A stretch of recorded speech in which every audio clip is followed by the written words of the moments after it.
Hello everyone, again welcome back to my mini blog. তো আজকে আমি তোমাদের সঙ্গে শেয়ার করবো হাফলং গিয়ে সেকেন্ড দিন আমরা কোথায় কোথায় ঘুরতে গিয়েছিলাম। এই ভিডিওটা ছাড়তে আমার অনেক লেট হয়ে গেছে, কারণ আমি কিছু প্রমোশনের ভিডিও নিয়ে খুব বিজি ছিলাম, তাই ভিডিওটা এডিট করাই হয়নি। অ্যান্ড এটা ছিল হাফলংয়ের সার্কাট হাউস। এখানের ভিউগুলো কিন্তু খুব সুন্দর ছিল, আর এখান থেকে দরং ব্রিজটা পুরো দেখা যায়। দেন আমরা এখান থেকে বেরিয়ে পড়ি। এখান থেকে বেরিয়ে আমরা চলে যাই বড় হাফলংয়ের ভিউ পয়েন্টে। হাফলংয়ের প্রত্যেকটা ভিউ পয়েন্টই কিন্তু দারুণ ছিল, আর এখান থেকে দেখো হাফলং স্টেশনটা পুরো দেখা যায়। দেন এখানে কিছু ফটোজ অ্যান্ড ভিডিওস ক্লিক করে আমরা এখান থেকে বেরিয়ে পড়ি। অ্যান্ড লাস্টে আমরা চলে গেলাম ডিমা হাসাও ভিউ পয়েন্টে। সেদিন সানডে ছিল বলে সেখানে অনেক মানুষ ঘুরতে গিয়েছিল, আর সেখানে ঢুকতে হলে টিকিট কেটে ঢুকতে হয়, তাই আমার কাকু টিকিট কাটতে গিয়েছিল। আর এখানে দেখো আমার সে কাকু, যে কাকুর ঘরে আমরা ঘুরতে গিয়েছিলাম।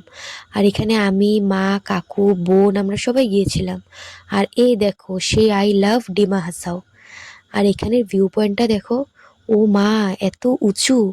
আমি তো হাইট দেখে আর ভয়ে উঠিই নি সেখানে। তো আজকের ভিডিওটা আমার এতটুকুই। ভিডিওটা ভালো লাগলে লাইক, শেয়ার অ্যান্ড আমার পেজটাকে ফলো করে দিও। টাটা।